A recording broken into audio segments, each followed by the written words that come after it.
اعوذ باللہ من الشیطان الرجیم بسم اللہ الرحمن الرحیم رب اشرح لی صدری ویسر لی امری واحلل عقدۃ من لسانی یفقهوا قولی رب زدنی علما اللہم فقہنا فی الدین آمین اللہم صلی علی محمد وعلی آل محمد۔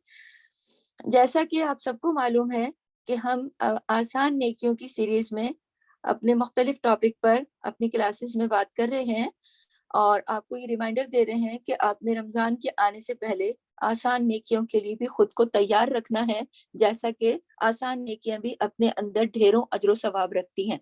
اس سلسلے میں میرا آج کا ٹاپک ہے اذان دینا اور اذان کا جواب دینا۔ اذان دینا اور اذان کا جواب دینا۔ اذان جو ہے وہ شعائر اسلام جو ہیں ان میں سے ہے، اور احادیث میں اذان دینے کی بہت زیادہ فضیلتیں آئی ہیں۔ بخاری اور مسلم کی ایک حدیث ہے کہ حضور صلی اللہ علیہ وسلم کا ارشاد ہے کہ اگر لوگوں کو اذان کے اجر اور فضیلت کا ٹھیک ٹھیک معلوم ہو جائے تو ہر شخص اذان دینے کی کوشش کرے، اور خواہش مند افراد کی زیادتی کی وجہ سے قرآن اندازی کرنی پڑ جائے۔ اللہ اکبر، یعنی اتنے لوگوں کو اگر پتہ چل جائے نا، یہ بخاری اور مسلم کی حدیث کا مفہوم بتا رہی ہوں، کہ اگر لوگوں کو لگ پتہ جائے نا کہ اذان کے اتنے فضیلت ہے اور اتنی زیادہ اجر و ثواب ہے، تو ہر بندہ کہے میں دوں گا اذان، اور اتنے زیادہ لوگ نکل کے آ جائیں کہ بالآخر قرآن بازی کرنی پڑے ہر دفعہ ان کے کہ جس کا نام نکلے گا وہ اذان دے گا۔ یہ حالات ہو جائیں اگر لوگوں کو اذان کی اہمیت کے بارے میں پتہ ہو۔ تو آج کل مسجدوں میں تو عموماً مؤذن مقرر ہوتے ہیں کہ اگر کوئی شخص مسجد کے علاوہ کسی ایسی جگہ نماز پڑھ رہا ہے جہاں تک اذان کی آواز نہیں پہنچی، تو وہاں بھی نماز سے پہلے اذان دینا مسنون ہے، اور ایسے موقع پر اذان کی فضیلت ضرور حاصل کرنی چاہیے کہ جہاں پر ہم کسی، اور خاص طور پر ہم جن ملکوں میں رہتے ہیں وہاں تو قریب میں مسجدیں نہیں ہوتی نا، تو وہاں پر اذان، اپنے گھروں میں اذان دینے کی فضیلت ہم حاصل کر سکتے ہیں، اپنے بچوں کو سمجھا سکتے ہیں، اپنے شوہر بھائیوں بیٹوں کو یہ سمجھایا جا سکتا ہے کہ اذان کی بہت زیادہ فضیلت ہے اور آپ اذان دیں۔ حضرت ابو سعید خدری رضی اللہ تعالیٰ عنہ نے ایک مرتبہ عبد الرحمن بن سعصع کے صاحبزادے عبداللہ سے فرمایا کہ میں دیکھتا ہوں تم کو بکریوں اور صحراؤں سے بہت لگاؤ ہے، اور جب کبھی تم اپنی بکریوں کے درمیان یا صحرا میں ہو اور نماز کے لیے اذان دو تو بلند آواز سے اذان دیا کرو، اس کے لیے مؤذن کی آواز جہاں تک پہنچتی ہے وہاں کے جنات، انسان اور ہر چیز جو اس آواز کو سنتی ہے وہ قیامت کے دن اذان دینے والے کے حق میں گواہی دے گی۔ یہ کہہ کر حضرت ابو سعید خدری رضی اللہ تعالیٰ عنہ نے یہ بھی فرمایا کہ میں نے یہ بات رسول اللہ صلی اللہ علیہ وسلم سے سنی ہے، صحیح بخاری سے ہے۔ آپ یہ دیکھیے کہ اس میں صحابی نے گواہی بھی دی کہ میں نے خود سنا ہے کہ رسول صلی اللہ علیہ وسلم ان سے کہہ رہے تھے کہ آپ بکریاں چراتے ہو، اور آپ کو بہت، اور یہ نہیں کہا بکریاں چراتے ہو، کتنی عزت سے کہا کہ آپ کو صحراؤں سے اور پہاڑوں سے پیار ہے، اور آپ بکریوں کے ساتھ، مطلب وہاں تم بکریوں اور صحراؤں سے تمہیں بہت لگاؤ ہے، یعنی یہ نہیں کہا، ظاہر بکریاں لے کر ہی وہ چرانے جاتے تھے۔ میرے نبی کا اسٹائل دیکھیے، بات کتنی خوبصورت طریقے سے کی انہوں نے کہ آپ کو بکریوں اور صحراؤں سے بہت لگاؤ ہے تو آپ وہاں اذان دیا کریں، تو آپ کی اذان کی آواز جدھر جدھر گونجے گی، جدھر جدھر پتھر، پہاڑ، جنات، انسان، وہ کوئی چیز اس دنیا کی سنے گی، آواز جا کے ٹکراتی ہے نا، پہاڑوں سے بھی ٹکراتی ہے، ہر چیز سے، درختوں سے، ہر چیز سے، تو یہ ساری کی ساری چیزیں روز قیامت آپ کے حق میں گواہی دیں گی۔ اللہ اکبر کبیرہ۔ تو اسی سے اندازہ لگایا جا سکتا ہے کہ اذان دینے کی کتنی بڑی فضیلت ہے، تو کبھی بھی موقع ملنے پر اس فضیلت کو حاصل کرنا چاہیے، اس میں کوتاہی نہیں کرنی چاہیے۔ اور خاص طور پر ان ملکوں میں جہاں ہم رہتے ہیں، جیسا کہ میں نے پہلے عرض کیا، یہاں تو ہر روز موقع ہے کہ اپنے گھر میں اذان دے کر یہ فضیلت حاصل کی جائے۔ اس کے علاوہ اذان دینا بہت فضیلت کا کام ہے، اور اذان کا جواب دینا بھی بہت زیادہ فضیلت ہے، بہت زیادہ اجر و ثواب ہے۔ اذان کا ادب یہ ہے کہ جب اذان ہو رہی ہوتی ہے تو حتی الامکان خاموش ہو جانا چاہیے، کوشش یہ کرنی چاہیے کہ آپ خاموش ہو جائیں، اور حضور صلی اللہ علیہ وسلم نے اس کی تاکید بھی فرمائی ہے۔ اذان کے ہر لفظ کا جواب دینا چاہیے، یعنی جواب کیسے دیا جاتا ہے، یعنی جو الفاظ مؤذن کہتا ہے وہ سننے والے کو بھی کہنا چاہیے، اس کے ساتھ ساتھ کہتے جائیں۔ البتہ جب مؤذن کہتا ہے حی علی الصلاۃ اور حی علی الفلاح، جب مؤذن یہ الفاظ کہتا ہے تو ان کلمات کا جواب کیا ہے؟ لا حول ولا قوت الا باللہ العلی العظیم، یہ کہنا چاہیے جواب میں۔ اور جب فجر کی نماز میں مؤذن الصلاۃ خیر من النوم کہتا ہے تو اس کے جواب میں صدقت و بررت کہنا چاہیے۔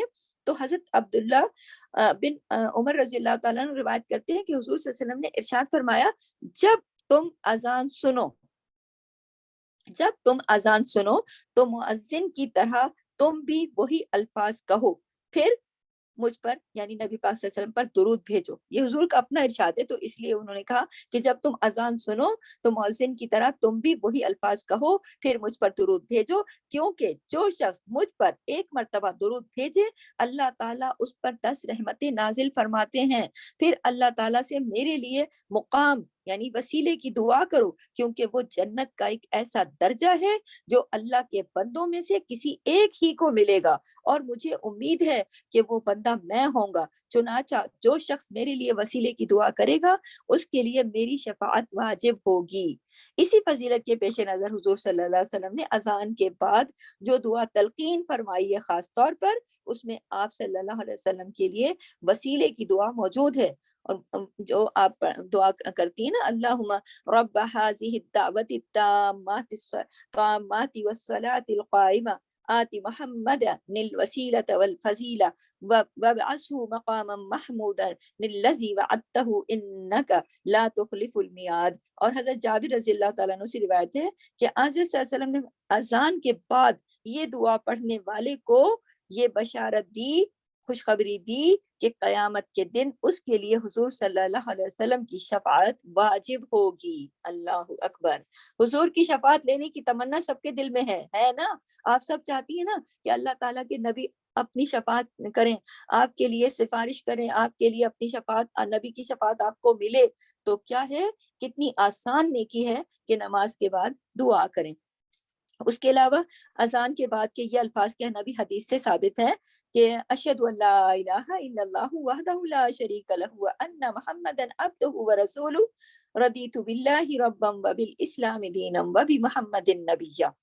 جو میں نے آپ کو پہلے ہی بتایا کہ اذان کے بعد اگر آپ نے کہا تو اور حضرت سعد بن ابی ابن وقاص حضور صلی اللہ علیہ وسلم کا یہ ارشاد نقل کرتے ہیں کہ جو شخص اذان سن کر یہ الفاظ کہے تو اس کے گناہوں کی مغفرت ہو جاتی ہے۔ یہ صحیح مسلم سے ہے۔ تو آپ یہ دیکھیے کہ ہر شخص، آپ اور میں، ہم چاہتے ہیں نا کہ ہمارے گناہ معاف ہو جائیں، تو توجہ سے دیکھیں، 5 وقت اذان ہوتی ہے، عموماً گھروں میں ایسی کلاک بھی ہوتی ہے جس میں ہم اذان سنتے ہیں، جو ہمارے گھروں میں اذان کی آواز گونجتی ہے، تو اس کے بعد ہم نے کیا پڑھنا ہے؟ اشہد ان لا الہ الا اللہ وحدہ لا شریک لہ وان محمدا عبدہ ورسولہ۔ ٹھیک ہے، اگر اتنا بھی پڑھ دیں، اور اگر آپ کو دعا، چھوٹی دعا ہے آگے یاد رہے، رضیت باللہ ربا وبالاسلام دینا وبمحمد نبیا، تو آپ کے گناہ معاف ہوتے ہیں۔ اللہ اکبر! اور ہم سب کی یہ خواہش ہے کہ ہمارے گناہ معاف ہو جائیں اور ہم گناہوں کی مغفرت مل جائے، تو کتنا ٹائم لگتا ہے یہ پڑھنے میں؟ یہ لکھ کر لگا دیں، جہاں اذان کی آواز آئے، اذان کے بعد کی دعا لکھ کر اپنے گھر میں کہیں ایسی جگہ لگا دیں، 1-2 دفعہ آپ دیکھ کر پڑھیں گی، آپ زور سے پڑھیں گی، آپ کے بچے سن کر ہی سیکھ جائیں گے، آپ کو پڑھوانے کی بھی ضرورت نہیں پڑے گی، اور آپ نے اگر 2-3 دفعہ بھی دیکھ کے پڑھا تو وہ آپ کی زبان پہ چڑھ جائے گا لازمی، اور آپ ڈھیروں نیکیاں کمائیں گی۔ آپ رمضان میں یہ نیکی بھی جانے نہیں دیجیے گا، کیونکہ آسان ترین نیکی ہے، اور اس میں کوئی محنت نہیں کرنی پڑتی، آپ تھوڑا سا دھیان دینے کی بات ہے اور تھوڑی سی عادت ڈالنے کی بات ہے، اور اگر ان اذکار کی ہمیں عادت پڑ جائے نا کہ ہم نے اذان کے ساتھ ساتھ الفاظوں کو دہرانا ہے اور جب ختم ہو جائے تو دعا کرنی ہے، تو اس میں نہ کوئی محنت ہے، نہ کوئی وقت ہے، لیکن بغیر کسی محنت کے بہت زیادہ عظیم اجر و ثواب حاصل ہوتا ہے، بہت زیادہ عظیم، یعنی بہت بڑا۔ تو اس لیے اذان کے وقت ان آداب کا پورا خیال رکھنا چاہیے۔ ہاں، اگر کبھی کبھی ایسا ہوتا ہے، کوئی عذر ہوتا ہے، کوئی وجہ ہوتی ہے، کوئی بڑا بات کر رہا ہے، کوئی اس طرح کا کوئی امپورٹنٹ معاملہ ہے، تو وہ کوئی عذر ہو تو وہ ایک الگ بات ہے، لیکن یہاں پر یہ یاد رکھنا چاہیے کہ اگر کسی جگہ ایک سے زیادہ مسجدوں کی اذانیں آ رہی ہیں، آپ کے گھر کے قریب کئی مسجدیں ہیں اور بہت ساری اذانوں کی آوازیں آ رہی ہیں، یک کے بعد دیگرے سنائی دیتی چلی جا رہی ہیں، تو صرف پہلی اذان جو کہ آپ کے قریب میں بھی ہے اور آپ کو صاف سنائی دیتی ہے، آپ نے صرف اس کے جواب دینے میں یہ سنت یہ جواب دینا ہے تو آپ کی یہ سنت ادا ہو جائے گی. ضروری نہیں ہے کہ آپ کے گھر کے قریب اگر 5 مسجد ہیں اور 5 میں سے اذان کی آواز آتی ہے تو آپ نے ہر اذان کا جواب دینا ہے. ایسا نہیں ہے. جو آپ کو صاف اور واضح اور قریب میں آپ کو سنائی دے رہی آپ نے اس کا جواب دیا, دعا پڑھی, اور اس وقت دیکھیں آسمانوں کے دروازے بھی کھل جاتے ہیں. ٹھیک ہے. اچھا, بعد میں جو اذانیں ہوتی ہیں نا, یہ اگر تو اذانوں کا جواب اگر نہیں دیا جائے, دوسری جو ایک کے علاوہ جو آپ کے گھر کے قریبی مسجد میں سے آتی ہے, تو باقیوں کا جواب آپ نہیں بھی دیں تو کوئی حرج نہیں ہے. ٹھیک ہے. اس کے علاوہ جیسے میں نے ابھی کہا کہ آسمانوں کے دروازے کھل جاتے ہیں, وہ دعاؤں کی قبولیت کا وقت ہوتا ہے. وہ دعاؤں کی قبولیت کا وقت ہوتا ہے. اب دیکھیں, ہم اپنی دعائیں مانگنے کے لیے اور دوسروں سے دعائیں کروانے کے لیے کتنے بے چین رہتے ہیں. میرا یہ مسئلہ ہے, میرے لیے دعا کرو, میرا وہ مسئلہ ہے, میرے لیے دعا کرو. تو جب اللہ کے آسمانوں کے دروازے کھل جاتے ہیں اور آپ کو وہ صدا سنائی بھی دیتی ہے, آپ اس لمحے کو نظر انداز نہیں کیجئے. آپ اس لمحے سے بھرپور فائدہ اٹھائیے. آپ پہلے آپ نے اذان کا جواب دیا, طریقہ یہ, آپ نے اذان کو طریقے سے سنا, سننے کے بعد آپ نے اس کا جواب دیا. جواب آپ وہی الفاظ کہتے گا. صرف آپ نے کس کے جواب میں, حی علی الصلاۃ اور حی علی الفلاح پہ آپ صرف اگر اتنا بھی کہہ دیں, لا حول ولا قوت الا باللہ, تو بھی ہو جائے گا. اگر پورا پڑھ لیں, لا حول ولا قوت الا باللہ العلی العظیم, تو بھی اچھی بات ہے. یہ کر لیا. اس کے بعد آپ نے دعا پڑھ لی. آپ کو وسیلے کی دعا پڑھنی ہے, آپ اس کو لکھ کے لگا دیں. آپ نے اس کے بعد اگر یہ الفاظ کہنے ہیں, اشہد ان لا الہ الا اللہ وحدہ لا شریک لہ وان محمدا عبدہ ورسولہ, لکھ کے لگا لیں. چھوٹی دعا ساتھ لگا لیں, رضیت باللہ ربا وبالاسلام دینا وبمحمد نبیا, یہ بھی لگا لیں. جس کو اگر مشکل ہو تو صرف وہ الفاظ بھی کہے جا سکتے ہیں, اشہد ان لا الہ الا اللہ وحدہ لا شریک لہ وان محمدا عبدہ ورسولہ, اتنا بھی کہا جا سکتا ہے. اس کے بعد آپ فوراً دعا مانگیں. اگر آپ جو بھی آپ کی مشکل ہے, جو بھی آپ کی پریشانی ہے, جو بھی آپ کا مسئلہ ہے, جو بھی آپ کو چاہیے, آپ وہ دعا مانگیں. ٹھیک ہے. اور کچھ نہیں آپ کو یاد آ رہا, آپ ربنا آتنا فی الدنیا حسنۃ وفی الآخرۃ حسنۃ وقنا عذاب النار, یہ دعا مانگ لیں. دیکھیں, اس میں دنیا اور آخرت دونوں کی دعا ہے. آپ جتنی دفعہ اذان سنیں اور اذان کا جواب دینے کے بعد اپنی دعا, اذان کے بعد یہ دعا مانگے, تو آپ نے دنیا اور آخرت دونوں کی خیر طلب کر لی. آپ کا دھیان اللہ کی طرف گیا کہ اللہ کے آسمانوں کے دروازے کھل گئے ہیں. جب کوئی دروازہ کھلتا ہے, آپ کسی کے گھر کے باہر جب آواز دیتی ہیں, تو اگر کسی کو آپ بلاتی ہیں, یا کسی بچے عموماً گھروں کے باہر جا کر آواز دیتے ہیں یا بلاتے ہیں آواز کے ذریعے, تو آواز اتنی کلیئرلی اندر نہیں جاتی نا, جتنا کہ دروازہ کھلا ہوتا ہے تو جاتی ہے. میں ایک دنیا کی مثال دے رہی ہوں, ورنہ اللہ تو ہماری شہرت سے بھی زیادہ قریب ہے. وہ سمیع بصیر ہے, وہ دیکھنے اور سننے والا ہے, وہ ہر جگہ موجود ہے, وہ سنتا ہے. میں تو ایک دنیا کی مثال دے رہی ہوں. لیکن وہ کیا ہی بات ہو کہ جب دروازے آسمانوں کے کھل جاتے ہیں, اور تو اس وقت آپ دعا مانگیں, تو آپ کی دعا انشاءاللہ تعالی اللہ کے فرشتے جو ہیں وہ جیسے کہ کھلا ہوتا ہے ایک راستہ, تو قبولیت کے درجے زیادہ نظر آتے ہیں.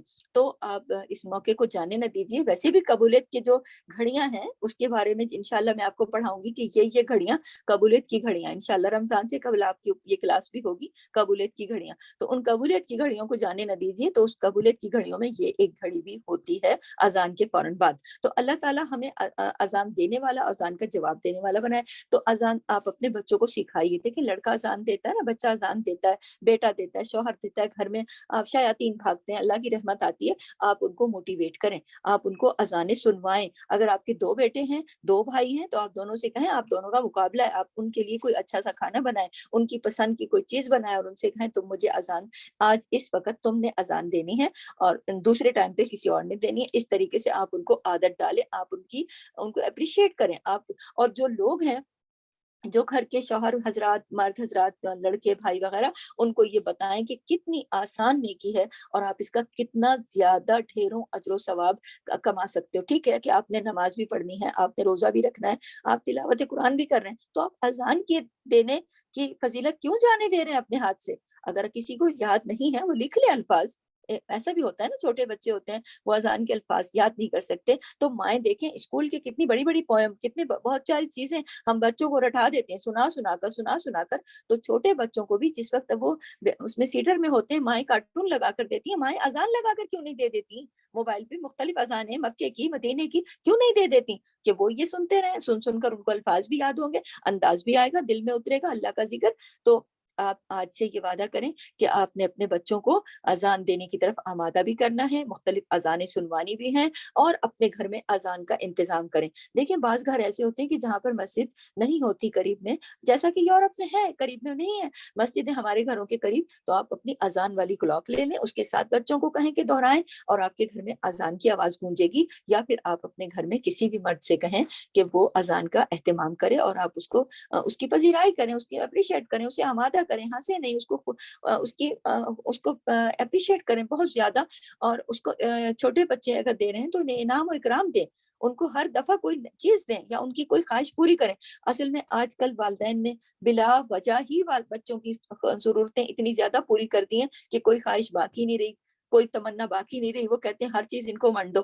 تو دیکھیں کچھ چیزیں اصلاح کے لیے اور کچھ چیزیں تربیت کے لیے بھی کرنی چاہیے۔ تو وہ مومن ہی کیا جس کو اذان نہ آئے، ہاں؟